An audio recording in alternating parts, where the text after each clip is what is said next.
भोली भाली मामियाँ।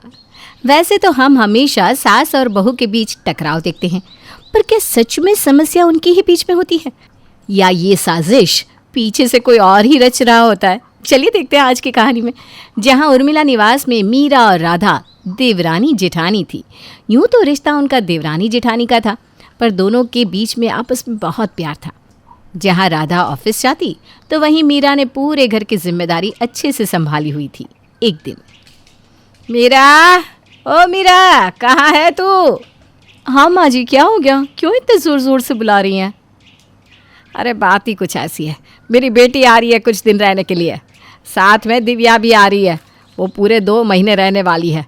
उसकी कोचिंग और एग्ज़ाम सेंटर यहीं आसपास में है, तो तैयारी कर देना। और हाँ, छोटी आएगी तो उसे भी बता देना, बैग उठा के महारानी की तो सवारी निकल जाती है सुबह सुबह। जी माँ जी, बता दूँगी। ये माँ जी भी ना बिना सोचे समझे हाँ बोल देती है। इन्हें पता है कि दुकान ठीक से नहीं चल रही है आजकल, फिर भी बुला लिया। और ननद जी ने तो हद ही कर दी, खुद तो आ रही हैं पर बेटी को पूरे 2 महीने इधर ही छोड़ देंगी। पता नहीं क्या होगा मेरा। अरे वाह, दीदी आ रही है बड़े दिनों के बाद, घर में तो रौनक ही लग जाएगी। हाँ भैया, बात तो सही है। राधा, तुम और भाभी मिलकर अंजलि और दिव्या की मनपसंद डिश बना देना और ऊपर का कमरा साफ करवा देना दिव्या के लिए। मेरी दिव्या आराम से पढ़ेगी और अच्छे मार्क्स से पास भी होगी। घर में सभी उत्साह से अंजलि और दिव्या के आने की तैयारी में लग गए। अगले दिन, हेलो, कोई है क्या घर पर? अरे घर की इकलौती बेटी आई है और कोई दरवाजे पर भी नहीं है। प्रणाम दीदी। ये क्या भाभी, आपको इतने साल हो गए इस घर में, तब भी इतनी लापरवाही? ननद जी क्या हुआ? मैं 2 मिनट बस किचन में। रहने दो। चलो दिव्या बेटा, अंदर चले। बैग इधर ही छोड़ दो। भाभी, ले आएंगी ना आप? हाँ दीदी। दिव्या बेटा, आराम से एसी ऑन करके लेट जाओ थोड़ी देर। मैं भी इधर ही लेट जाती हूँ, सफ़र कितना लंबा था। अरे दीदी, आपका कमरा तो ऊपर है, ये तो मेरा और सोहन जी का कमरा है। ओहो, तो आपने इस कमरे में हक जमा लिया। सही है, चल दिव्या बेटा, ऊपर चलते हैं। माँ जी, आपको दीदी से बात करनी चाहिए। ऐसी कोई बात नहीं है जैसा वो सोच रही हैं। आप ही ने तो कहा था कि तुम लोगों की फैमिली ख़राब हो गई है तो ये कमरा रख लो। अरे बहू, रहने देना, क्या हुआ अगर ज़रा सा मेरी बेटी ने कुछ बोल दिया तो? दिव्या, ए दिव्या। नानी, हाय नानी। हाँ, हाय, अरे नमस्ते बोल बेटा, नमस्ते। अच्छा नानी, नमस्ते। बस क्या हुआ दिव्या, कुछ चाहिए था क्या बेटा? ऐसे क्यों देख रही है? माँ ने बोला था आप पैसे। दिव्या बेटा, क्या बोल रही हो तुम? हैं? और उर्मिला जी दिव्या को 10 रुपये देती है। क्या नानी, मैं कोई छोटी बच्ची हूँ क्या? ये रखो अपने 10 रुपये। अरे दिव्या, नाराज़ नहीं होते। चलो आओ, मैं तुम्हें तुम्हारी मनपसंद कोल्ड कॉफ़ी बना कर देती हूँ। कुछ देर बाद जब मीरा अपने कमरे में आराम से फ़ोन पर रील्स देख रही थी कि तभी, मामी, मैं अंदर आऊँ क्या? हाँ दिव्या, आ जाओ। मैं तो सिर्फ रील देख रही थी। मामी, एक बात पूछूं? हाँ दिव्या, एक नहीं 2 पूछो। ये राधा मामी ऐसा क्या काम करती है कि रात को आके सिर्फ सो जाती है? अरे दिव्या, राधा ना एक MNC में काम करती है। उसे काम रहता है दिन भर ऑफिस में, और वापस आते आते वो थक जाती है। वैसे मामी, अगर बुरा ना मानो तो एक बात बोलूं, आपको ना राधा मामी से कहना चाहिए कि सुबह का नाश्ता तो वो बना ही सकती है और संडे को भी थोड़ी हेल्प कर दे। कब तक आप ही सब संभालोगे? मुझे तो आपको देखकर तरस आ जाता है। हाय। अरे छोड़ ना ये सब, राधा बेचारी से मैं क्या ही काम करवाऊँ। तू आ, तुझे ना मैं अपनी नई नई साड़ियाँ दिखाती हूँ। चलो। वाह, ये कब लिया आपने मामी? ये तो मुझे राधा ने गिफ्ट दी थी। आज जो वो साड़ी पहनकर ऑफिस गई है ना, वो उसने अपने लिए ली थी और ये मेरे लिए। अच्छी है ना? अच्छी तो है, मगर क्या? छोटा मुंह बड़ी बात मामी। पर राधा मामी अपने पैसे का लूटती है। पता नहीं आपको कुछ दिखता क्यों नहीं। ध्यान से देखिए, आपके लिए कितनी सस्ती सी साड़ी लाई है और अपने लिए देखो तो कितनी सुंदर साड़ी पहन कर गई वो आज। और तो और मामी, आपके लिए महीने में 1 आध साड़ी ले आई बस। अपने लिए तो राधा मामी हर 10 दिन में शॉपिंग करती है। और उनका तो सारा सामान ब्रांडेड होता है। सोचो मामी। है तो तू छोटी सी, पर बात तूने सही पकड़ी है दिव्या। चल अब जाके पढ़ाई कर ले, चल जा, बहुत बातें होगी। दिव्या तो चली जाती है, पर उसकी ये बात मीरा के दिमाग में घर कर जाती है। तभी राधा ऑफिस से आती है। मीरा भाभी, मैं आ गई हूँ, देखिए आपके लिए गजरे लेकर आई हूँ। अच्छा, तुम्हें क्या लगता है ये सस्ते से गजरे देकर तुम मुझसे अपना सारा काम करवा लोगी? हाँ, हटाओ इसे यहाँ से। भाभी क्या हुआ? अरे भाभी क्या हो गया, क्यों गुस्सा हो रही हो? राधा भाभी गजरा ही तो लाइए। अंजलि दीदी, आप नहीं जानती इसको, बहुत ही शातिर है ये। 4 पैसे क्या कमा लिए, अपने आप को पता नहीं कहाँ की महारानी समझती है। सब दिखता है मुझे। और हाँ, आज से तुम अपना और अपने पति का खाना कपड़े खुद ही देख लेना, समझी? ये क्या हुआ? आज से पहले दीदी को कभी ऐसा नहीं देखा। पता नहीं किस बात पर गुस्सा है। मामी, क्या आप मेरी ये गणित हल करने में मदद करेंगी? हाँ लाओ दिखाओ। क्या हुआ मामी? क्या आप मीरा मामी की बात अभी भी सोच रही हैं? हाँ दिव्या, अब तुमसे क्या छुपाऊँ? तुम तो अब बड़ी हो गई हो, सब समझती हो। मैंने क्या कुछ नहीं किया इस घर के लिए, ताकि हम सब आराम से रहे। दिन रात एक कर दिया है ऑफिस में। अपने बच्चों को बड़ा होते हुए देखने का सुख भी नहीं मैं ले पाई, क्योंकि मैं ऑफिस में या फिर लैपटॉप पर काम ही करती रही या फिर प्रेजेंटेशन बनाती रही। भला ऐसी कौन सी माँ होगी जो अपने बच्चों के साथ समय बिताना ना चाहती हो? दुकान की इनकम भी कभी कम ज़्यादा हो जाती है। ऐसे में इतने लोगों के खर्च के लिए एक स्टेबल इनकम की ज़रूरत है। तो बताओ मैं क्या गलत कर रही हूँ नौकरी करके? पता नहीं भाभी ने मुझसे ऐसे बात क्यों की। सही कहा आपने मामी, आपकी कोई गलती नहीं है, शांत हो जाइए आप। वैसे मामी, नहीं कुछ नहीं। बोलो ना दिव्या, कोई बात है मन में तो बता दो मुझे। मामी, मुझे कहना तो नहीं चाहिए, पर मैं देखती हूँ मीरा मामी अपने बेटे चिंटू और आपकी बेटी पिंकी में ना बहुत फ़र्क करती हैं। ये तुम क्या कह रही हो दिव्या? ऐसा हो ही नहीं सकता। भाभी तो दोनों बच्चों को एक साथ एक ही ममता से पालती हैं। मामी, कहने को तो एक साथ है पर एक जैसा नहीं। पिंकी पे ज़्यादा ध्यान नहीं देती पढ़ाई के समय, और खाना भी ना चिंटू को ज़्यादा देती है। नहीं, मुझे तो यकीन ही नहीं हो रहा कि भाभी ऐसा कुछ करेंगी। कल से मैं अपनी बच्ची का ध्यान खुद ही रखूँगी। पिंकी जल्दी तैयार हो जाओ, फिर मैं और पापा तुम्हें स्कूल छोड़ देंगे। अरे राधा, आज तुम दोनों पिंकी को छोड़ने जा रहे हो? अच्छा तो फिर ठीक है, चिंटू को भी जल्दी जल्दी तैयार कर देती हूँ। रहने दीजिए भाभी, आप चिंटू को भैया के साथ भेज देना। आज से पिंकी को मैं और रोहन जी छोड़ के आएंगे। और हाँ, उसका टिफ़िन भी कल से मैं खुद ही बना लूँगी। पिंकी, ये लो पैसा, आज कैंटीन में खा लेना। पर माँ, आज तो ताई जी ने मेरा पसंदीदा पास्ता बनाया है। मैंने कहा ना, आज तू कैंटीन से खाएगी बस। थोड़ी देर के बाद अंजलि अपना सामान लेकर आती है। चलो जी, अपनी बेटी आपके हवाले करके जा रही हूँ, ख्याल रखना उसका। बेटा अपना ख्याल रखना और मन लगा के काम करना। मेरा मतलब है मन लगा कर पढ़ना। हाँ हाँ माँ, अब चिंता मत करो। अब दिव्या अपनी मामियों के साथ काफ़ी करीब हो जाती है और उनको एक दूसरे के खिलाफ भड़काती रहती है। एक दिन कमरे में अकेले, यूँ तो मामियों के बीच में आग लगा ही दी है। काम और बच्चों की वजह से उनमें इतनी दरार तो आ गई है कि वो एक दूसरे की शक्ल भी नहीं दिखना चाहती। अब एक और चाल चलनी है दिव्या, फिर उसके बाद तेरा काम सेट हो जाएगा। अरे रोहन, तूने नया माल शर्मा जी को भेज दिया था क्या? हाँ भैया, उनका कॉल आया था तो मैंने फ़ौरन भेज दिया। कह रहे थे कि उन्होंने आपको 4-5 बार कॉल किया था पर आपने उठाया नहीं। रोहन, कुछ भी करने से पहले पूछ तो लिया होता। दुकान का स्टॉक मैं संभालता हूँ। मैंने जानबूझकर उन्हें सामान नहीं दिया था क्योंकि पहले की पेमेंट बाकी थी। अरे तो क्या हो गया भैया, पेमेंट सारी साथ में आ जाएगी ना। रोहन, जब उसने पहले की पेमेंट नहीं की है तो भला अब वो पेमेंट कैसे करेगा और क्यों करेगा? हमारा और नुकसान करवा दिया तूने।